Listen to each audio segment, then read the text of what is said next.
प्यारे विद्यार्थियों, आज का हमारा टॉपिक है राजस्थान में ऊनी वस्त्र उद्योग।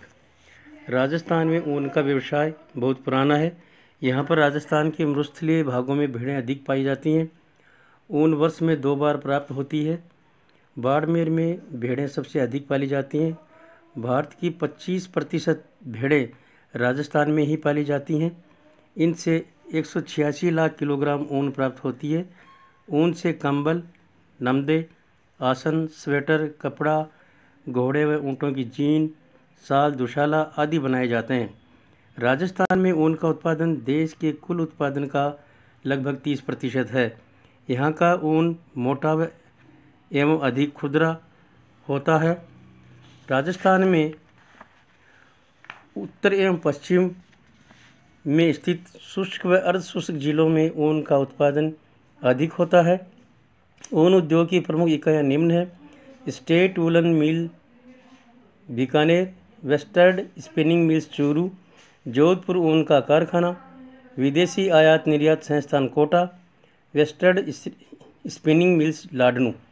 इनके अलावा जैसलमेर व जयपुर भी ऊन वस्त्रों के प्रमुख केंद्र हैं। बीकानेर में 1250 तकों से ऊनी धागा तैयार किया जाता है। जोधपुर में 720 तुकवे 10 करघे कालीन तथा 10 करघे कंबल बनाने के लिए स्थापित किए गए हैं। चूरू व लाडनू की स्पिनिंग मिलें राजस्थान लघु उद्योग मिल्स द्वारा स्थापित हैं। मालपुरा व टोंक में भी ऊनी वस्त्र उद्योग स्थापित किए गए हैं। ऊनी धागा बनाने के राज्य में 6 कारखाने हैं। इनमें से 3 कारखाने भीलवाड़ा में हैं। राज्य में ऊनी वस्त्र की प्रोसेसिंग का समुचित प्रबंध नहीं होने के कारण अधिकांश तैयार धागा अमृतसर, लुधियाना आदि स्थानों पर कम कीमत पर भेज दिया जाता है। इससे उत्पादन लागत अधिक आती है। भीलवाड़ा में एक प्रोसेसिंग हाउस का निर्माण किया गया है जो 6 लाख कंबल प्रतिवर्ष तैयार करता है। ये था राजस्थान के ऊनी वस्त्र उद्योग। नेक्स्ट है राजस्थान में चीनी उद्योग। चीनी का उत्पादन सामान्यतया गन्ने के रस से किया जाता है। गन्ने के रस के कुल भार से 9 से 12% तक चीनी प्राप्त की जा सकती है। गन्ने की कटाई करने के तुरंत बाद उसकी पिराई करके उसके रस को निकाल लिया जाता है, अन्यथा उसमें से रस निरंतर सूखता रहता है तथा उसकी गुणवत्ता पर भी प्रभाव पड़ता है। रस को गंधक, चूना आदि से साफ कर गर्म करके चीनी तैयार की जाती है। गन्ना उत्पादन क्षेत्रों के पास ही चीनी उद्योग स्थापित किया जाते हैं, जिससे लाभ अधिक हो वह परिवहन खर्च कम लगे, इससे उत्पादन अधिक होगा। राजस्थान में चीनी बनाने के निम्न कारखाने हैं। पहला कारखाना जो है राजस्थान में चीनी बनाने का वो है दी मेवाड़ शुगर मिल्स भोपाल सागर, चित्तौड़गढ़ में 1932 में स्थापित किया गया था।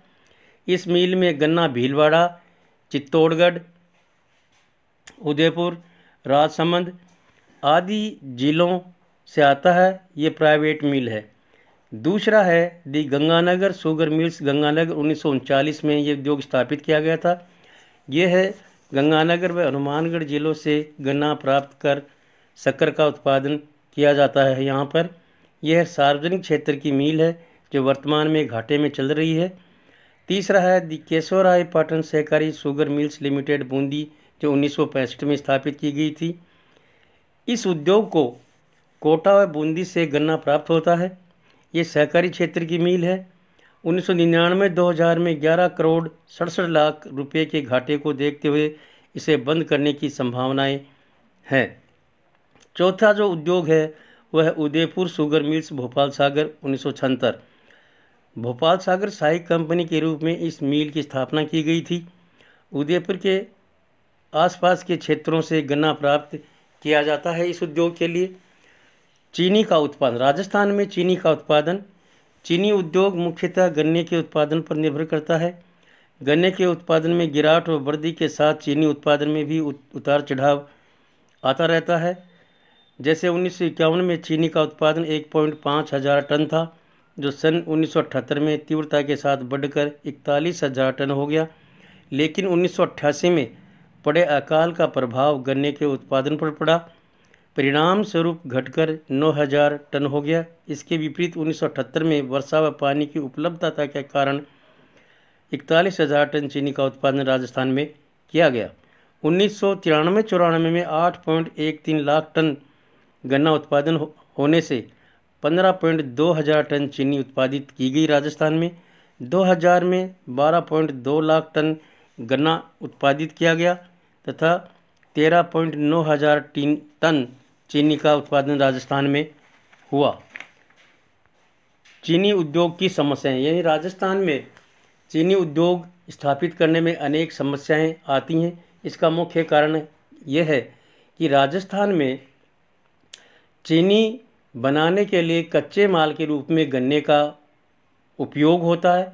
राजस्थान में गन्ना बहुत ही कम मात्रा में उत्पादित किया जाता है, इसलिए राजस्थान में चीनी उद्योग स्थापित करने में अनेक प्रकार की कठिनाइयाँ आती हैं, जिसमें पहला है कच्चे माल की आपूर्ति। जैसे पहले मैंने बताया था कि चीनी उद्योग के लिए कच्चा माल अधिकांशतः गन्ना ही होता है। केवल श्री गंगानगर शुगर मिल्स में स्थानीय चुकंदर से चीनी बनाई जाती है। बाकी समस्त जिलों में गन्ने का प्रयोग होता है। गन्ने को अल्प समय में मिलों तक पहुंचाना अति आवश्यक है। राज्य में कुल कृषि योग्य भूमि के 0.16% भाग पर ही गन्ना उत्पादित किया जाता है तथा अकाल के कारण गन्ने के उत्पादन में भी गिरावट आती है, जिससे चीनी मिलों को कच्चा माल नहीं मिल पाता है और चीनी का उत्पादन घट जाता है। यानी कच्चे माल के रूप में गन्ने को काम में लिया जाता है, जो राजस्थान में पर्याप्त मात्रा में इसका उत्पादन नहीं होता। दूसरा है गौण पदार्थों के उपयोग की समस्या। गन्ने के रस निकालने के बाद गन्ने का छिलका बच जाता है, जिसे खोई कहते हैं। इस खोई का उपयोग पर्याप्त मात्रा में नहीं हो पाता है। परिणाम स्वरूप चीनी की लागत बढ़ जाती है। इसका उपयोग गत्ता बनाने, कागज़ बनाने, ऊर्जा बनाने, शराब व खाद बनाने में करना चाहिए, ताकि चीनी की लागत कम हो सके और उत्पादन ज़्यादा से ज़्यादा प्राप्त हो सके। यानी गौण पदार्थ के रूप में जो गन्ने की खोई है, उसका उपयोग राजस्थान में बहुत ही कम मात्रा में होता है, जिससे चीनी उत्पादन में लागत अधिक आती है। तीसरा, शक्ति के साधनों का अभाव। राजस्थान में ऊर्जा की बहुत ही कमी है। ऊर्जा संसाधनों में जल विद्युत प्रमुख है, जो बहती हुई नदियों द्वारा जल विद्युत का उत्पादन किया जाता है, जो राजस्थान में साल भर बहने वाली नदी नहीं है। इसलिए कोयला भी यहाँ पर घटिया किस्म का लिग्नाइट कोयला बीकानेर, बाड़मेर में उत्पादित किया जाता है। चीनी मिलों में कोयला ही मात्र शक्ति के साधन के रूप में काम में लिया जाता है, जो बिहार की खानों से हमारे को मंगवाना पड़ता है, जिससे परिवहन खर्च बढ़ जाता है। जल विद्युत, गन्ने के छिलकों से ऊर्जा, बायोगैस आदि का प्रयोग किया जाए तो निसंदेह ही इन मिलों का लाभांश बढ़ेगा। यानी चीनी उत्पादन के लिए हमारे को कोयला बिहार यानी दूसरे राज्यों से मंगवाना पड़ता है, जो लागत अधिक आती है। इसलिए चीनी का उत्पादन कम होता है और इसकी जो कीमत है वो बढ़ जाती है। तीसरा, उद्योगों की मौसमी प्रवृत्ति। चीनी उद्योग मुख्यतया अप्रैल से अक्टूबर तक चलता है। शेष समय इस उद्योग की मिलें बेकार पड़ी रहती हैं। कर्मचारियों के वेतन भत्ते, मजदूरी की ठेकेदारी आदि पर अधिक खर्चा हो जाता है, जिससे कारण चीनी मिलें लाभ की स्थिति में नहीं पहुंच पाती हैं। यानी उद्योगों की मौसमी प्रवृत्ति, यानी साल भर चीनी उद्योग नहीं चलता है। अप्रैल से लेकर के अक्टूबर तक महीने में चीनी का उत्पादन होता है, जिससे इसके मौसमी प्रवृत्ति के कारण इस उद्योग को हर वर्ष आए दिन घाटा उठाना पड़ता है। श्रम का अभाव। इस उद्योग की मौसमी प्रवृत्ति के कारण सस्ते एवं कुशल श्रमिक उपलब्ध नहीं हो पाते। यानी गन्ने की कटाई पिराई के लिए सस्ते श्रमिकों की आवश्यकता होती है, जो राजस्थान में पर्याप्त मात्रा में उपलब्ध तो हैं, लेकिन कुशल श्रमिक नहीं मिलने के कारण चीनी उत्पादन पर विपरीत प्रभाव पड़ता है। गंगानगर व भोपाल सागर मिलों में मौसम में मजदूर आते हैं तथा बेमौसम में वापस चले जाते हैं, जिनके कारण उन्हें अधिक वेतन देना पड़ता है तथा साथ ही मालिकों तथा मजदूरों के मध्य हड़ताल तथा तालाबंदी के कारण काफ़ी समय तक मिलें बंद पड़ी रहती हैं, जिसका प्रत्यक्ष असर चीनी उत्पादनों पर पड़ता है। यानी कहने का मतलब ये है कि राजस्थान के अंदर श्रमिकों का अभाव है। श्रमिक बाहर से आते हैं जो मौसमी प्रवृत्ति होने के कारण कुछ महीने के लिए काम करते हैं, उसके बाद हमें बेकार होने के कारण उनको घर भेज दिया जाता है, जिससे मालिक तथा मजदूरों के बीच में तालाबंदी, हड़ताल, नारेबाजी आदि अनेक प्रकार की समस्याओं का सामना करने के कारण चीनी उत्पादन घटता रहता है।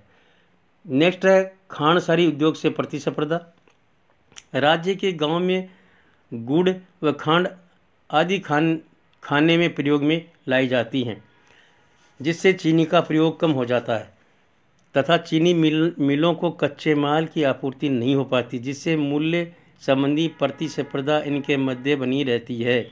यानी खांडसारी उद्योग से प्रतिस्पर्धा, यानी गाँवों के अंदर, राजस्थान के गाँवों के अंदर अधिकांशतः गुड़ व खांड का उपयोग अधिक किया जाता है, जिसके कारण चीनी उत्पादन में कई प्रकार की समस्याएं सामने आती हैं।